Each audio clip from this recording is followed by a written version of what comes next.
Meus amados irmãos, eu vos saúdo com a paz do Senhor.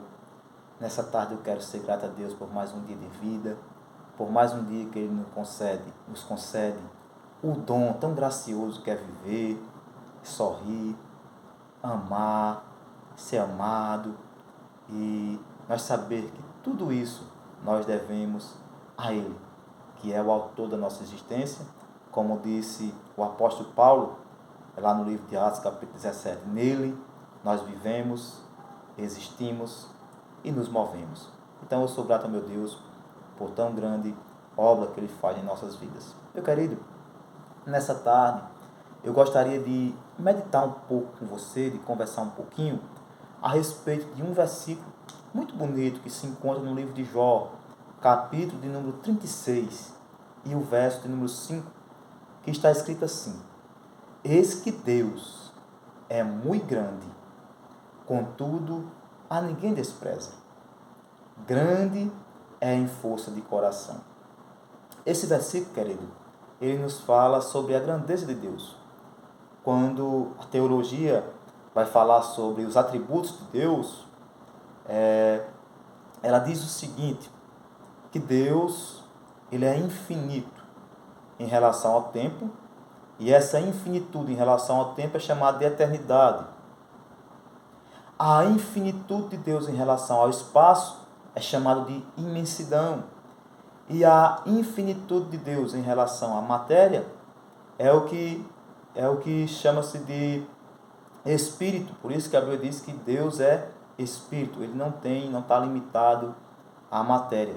Louvado seja o nome bendito de Jesus. Esse versículo de Jó 36, versículo 5, ele vai focar um pouco a grandeza de Deus, portanto, a sua imensidão. Louvado seja o nome bendito de Jesus. O versículo, ele diz que Deus não é apenas grande, mas ele dá um tom mais profundo e diz: Deus é muito grande. Como que o autor sagrado quisesse dizer que Deus é grandíssimo. E realmente o nosso Deus é grandíssimo. Não há quem possa mensurar o poder de Deus. O poder de Deus é imensurável. Não há quem possa pesar o poder de Deus. O poder de Deus é imensurável. Não há quem possa calcular o poder de Deus, pois o seu poder é infinito, né? É ilimitado. O seu poder é algo inefável que nós não conseguimos nem sequer expressar com palavras. Então Deus, quando Ele quis demonstrar o seu poder imensurável, Ele colocou isso, deixou isso na Bíblia para nós com alguns exemplos. Por exemplo, o autor aos Hebreus, capítulo 11, versículo 3, ele vai dizer que pela fé nós cremos que os mundos vieram a existir pelo poder de Deus, ou pela palavra de Deus. Ou seja, para criar um universo deste tamanho, com toda a organização, com todas as minúcias, com toda a beleza, com tudo bem detalhado, bem esquematizado, bem planejado, bem arquitetado, que o Sol não pode estar mais longe, nem pode estar mais perto, a Lua não pode estar mais longe, nem pode estar mais perto, o poder gravitacional é bem equilibrado, bem balanceado, que se fosse de uma forma diferente, não haveria vida. Então, tudo de uma forma tão perfeita que isso demonstra o quão poderoso Deus é. A criação de Deus demonstra o quão poderoso Ele é. Louvado seja o nome bendito de Jesus. Quando Ele quis demonstrar esse poder tão imenso, Ele deixou relatado, né, naquela história lá de Crônicas, e que também está em 2 Reis, de 3 reis, esse está mais específico lá em 2 Reis, né, capítulo número 3 ali, de 3 reis que iam para um combate e passaram pelo grande deserto, e ali naquele deserto não tinha água para aquele povo beber, e eles se viram apertados e disseram: nós vamos morrer. E quando procuraram o profeta Eliseu, Deus falou pelo profeta Eliseu, querendo demonstrar o seu poder, e disse: vós não vereis vento, nem vereis chuvas. Contudo, esses poços que Deus tinha mandado eles cavar, os buracos, covas, essas covas que vocês cavaram se encherão de água. De onde é que brotava aquela água? Sem chuva, sem vento, sem nada. Então, só Deus para trazer à existência aquilo que ainda não existe. Então, isso demonstra o poder de Deus, o quão poderoso Deus é, né? Que trouxe água ali sem... brotou do nada ali. Pelo poder de Deus, aquela água brotou, né? Não podemos nem dizer que foi do nada que do ponto de vista humano. Mas é claro que pelo poder de Deus, tudo se forma. Louvado seja o nome bendito de Jesus. Esse Deus, ele é tão poderoso que quando ele quis demonstrar o seu poder, ele repreende o vento e o vento se cala, a tempestade se aquieta. Louvado seja o nome bendito de Jesus. Então o nosso Deus, ele é muito poderoso. Por isso que ele é chamado de El Shaddai, o Todo-Poderoso, Deus Todo-Poderoso. Mas Deus, ele além de ser grande em poder, Deus é grande em força. A força de Deus é também imensurável, ilimitada, incompreensível, inimaginável. Que quando ele quis demonstrar um pouco da sua força para nós, ele também deixou alguns exemplos relatados na Bíblia. Por exemplo, naquela travessia do Mar Vermelho, quando o povo de Israel ia saindo do Egito, a Bíblia diz que ele abriu o mar e, numa linguagem poética, diz pelo resfolegar das suas narinas. Uma linguagem poética, obviamente, mas imagina aí, vamos imaginar esse contexto, uma literalidade, como se Deus tivesse dado assim, um respiro. E aquele respirar fosse tão forte que foi capaz de abrir o mar. Isso demonstra para nós a força imensurável do nosso Deus. A força inimaginável do ponto de vista humano do nosso Deus. Ele é forte. Ele é o Deus forte. O livro de Gênesis diz que ele é o forte de Jacó. Eita maravilha é meditar nas coisas de Deus. Quando ele quis demonstrar para nós um pouco da sua força, ele deixou relatado no livro de Josué que o Jordão estava transbordando. Imagina aí, irmão, um rio grande, né, fluente, transbordando já na época de maior força. Ora, quem já passou até por um riacho sabe a força que tem a água. Você passa por um riacho, se tiver na sua canela, você sofre para chegar do outro lado. Se tiver na sua cintura com água corrente, já fica perigoso de você passar. E se passar um pouquinho da sua cintura, nem passa que você é arrastado. A água arrasta moto, arrasta carro, arrasta tudo. Agora imagine um rio grande, transbordando, e Deus diz, aquelas águas que vêm de cima, que é de maior força, ela vai parar. Ela vai ficar no meio do caminho, ela vai ficar ali parada. E a água, o restante vai correr, mas aquela água que vem de cima, ela vai ficar ali parada até que o povo passe o Jordão a pé enxuto. Isso é grandeza de força. O nosso Deus, ele é grande em força. Louvado seja o nome bendito de Jesus. Não há quem consiga estorvar sua mão e lhe diga, que fazes? Esse é o nosso Deus Todo-Poderoso, grande em poder, grande em força. Louvado seja o nome bendito de Jesus. O nosso Deus, ele é tão grande em força que certa vez um rei chamado Asa ia para um combate contra um rei etíope chamado Zerá. E a Bíblia diz que o exército de Asa era 500 mil. O de Zerá, 1 milhão. Era o dobro. Na lógica humana, ia ser surrado. Estava perdido. Mas como o nosso Deus é grande em força, ele derrotou o exército de Zerá. Glória seja dada ao nome de Jesus. Então o nosso Deus, ele é grande em força. Mas, além do nosso Deus ser grande em poder, e além do nosso Deus ser grande em força, o nosso Deus, ele é grande em amor. Pense no amor grande que Deus tem. O amor de Deus, ele é tão grande, irmãos. É outra coisa que é imensurável. Que o profeta do amor, que é João, na sua primeira carta, no capítulo 3, versículo 1, ele diz, vede quão grande amor nos tem concedido o Pai, a tal ponto de sermos chamados filhos de Deus. Então Deus demonstra amor para conosco, Ele tem amor para conosco, Ele derrama amor para conosco em nossos corações através do seu Espírito Santo. E Deus, Ele tem tanto amor pelo homem que Ele deu o maior presente. Ele deu o seu Filho. A Bíblia diz que Deus amou o mundo de tal maneira que deu o seu Filho unigênito, para que todo aquele que nele crê não pereça, mas tenha vida eterna. Então, o amor de Deus, ele é evidenciado por esse presente que Ele deu, chamado Jesus Cristo. O maior presente que Ele deu à humanidade. Não é o sol, não é a lua, não é a alimentação, é Jesus Cristo. Esse é o maior presente. Mas Deus é tão grande em amor, irmãos, que Ele diz: eu amo tanto vocês, um amor tão imensurável, que eu vou dar o maior presente, mas eu vou demonstrar esse amor, eu vou provar esse amor.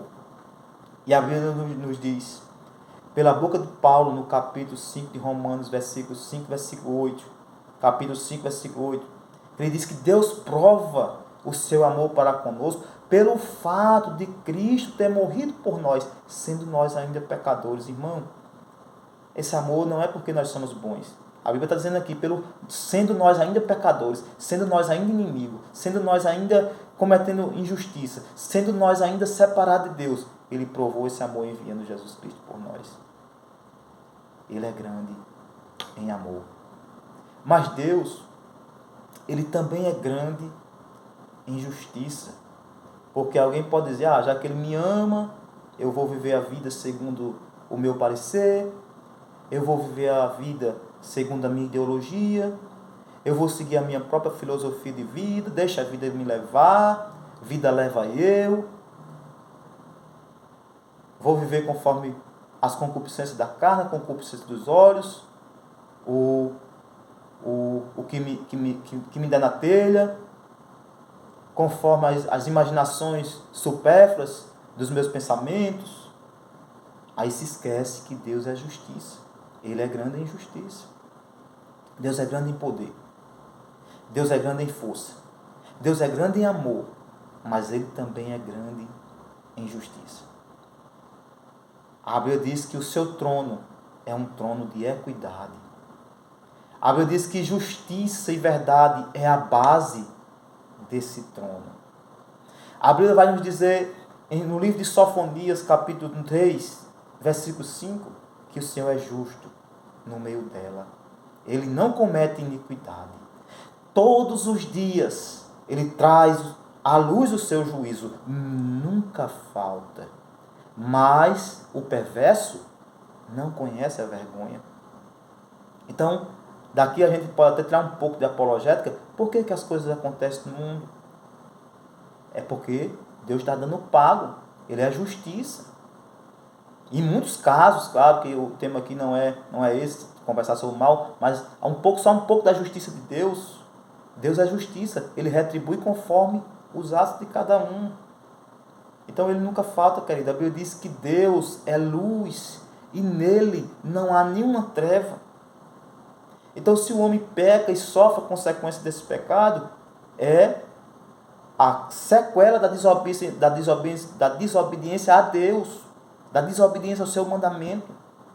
Porque Ele sendo justo, Ele vai mandar castigo. Ele sendo justo, Ele vai retribuir. Ele sendo justo, Ele vai cobrar proporcionalmente à gravidade do que se fez. Louvado seja o nome bendito de Jesus. Então, o Senhor é justo. Louvado seja o nome bendito de Jesus. Mas, além de Deus ser grande em poder, além de Deus ser grande em força, grande em amor e grande em justiça, Deus é grande em providência. E quando Deus quis demonstrar isso para nós vemos nos relatos da Bíblia que quando o povo ia na travessia do deserto, aqueles 40 anos, Ele mandou durante o dia a nuvem para proteger ali do calor ardente, do calor grande lá do deserto. Ele mandou aquela nuvem para proteger, para que o povo ficasse na sombra. Providência. Quando era noite, onde no deserto é muito gelado, Deus mandou a coluna de fogo para proteger o povo do frio, para que o seu povo dormisse aquecido, para proteger contra as feras, para proteger até contra os insetos. Veja que até nos detalhes mínimos Deus se preocupa. Providência. Ele é Deus de providência. Quando ele providenciou um carneiro ali para substituir Isaac, Abraão disse: no monte do Senhor se proverá. Portanto, se diz até o dia de hoje: no monte do Senhor se proverá. Ele é Deus de providência. Ele é Jeová Jireh. O Deus de providência é tão grande, querido, que para nós ele providencia alimento, saúde, vida, vista, ar para nós respirar. Ele é o Deus de providência. Então tudo isso indica a providência de Deus. Você tem saúde porque Deus lhe dá saúde.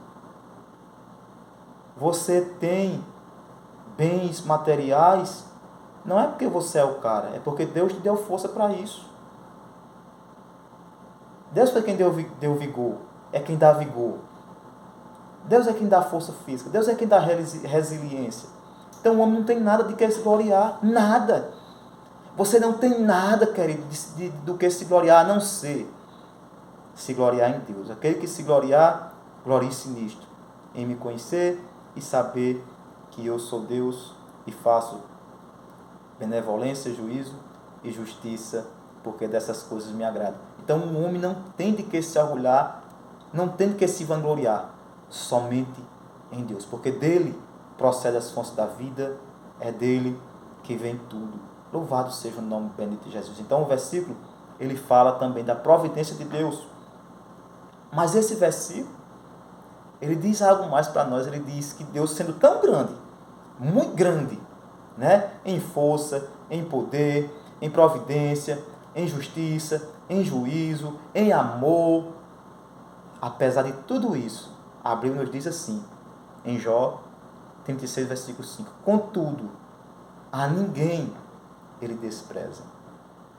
Isso é o mais bonito em Deus, querido. Que ele poderia olhar para um pecador imundo, sujo, caído, distante, morto espiritualmente, e ele poderia dizer: não, deixa esse daí para lá, não quero nem saber. Mas ele nos busca, ele nos quer, ele nos chama, ele nos conhece, ele quer dar o melhor para nós, ele quer nos salvar. Louvado seja o nome bendito de Jesus. Ele a ninguém despreza. Então nessa tarde, se você já está se sentindo desprezado por alguém, com falta de amor, com falta de fé, querendo parar, desanimado, saiba que Deus não despreza você. Aí aqui a gente pode concluir por contraste. Ora, se Deus não despreza, ele não fica imparcial, né? Ele não fica ali, ele não fica relegando você, enxotando você. Obviamente ele acolhe você. E isso para nós, querido, é muito consolador. Ele não despreza, ele tem esse poder todinho, essa capacidade todinha, essa santidade todinha, mas ele não despreza, pelo contrário, ele te acolhe. Ele quer te levar nos braços. Ele quer ser o teu Senhor. Ele quer ser o teu Deus. Ele quer ser o teu juiz. Ele quer ser o teu advogado. Ele quer pelejar por você. Então nessa tarde, é tarde de dizer: vem, Senhor, vem para a minha vida. Demonstra também na minha vida a tua grandeza em poder, em força, em amor, em justiça, em providência. Eu sou teu, Senhor, e tu és o meu Deus. Não se esqueça, querido. Deus é muito grande, contudo, a ninguém despreza. Deus abençoe a tua vida, em nome de Jesus. Amém.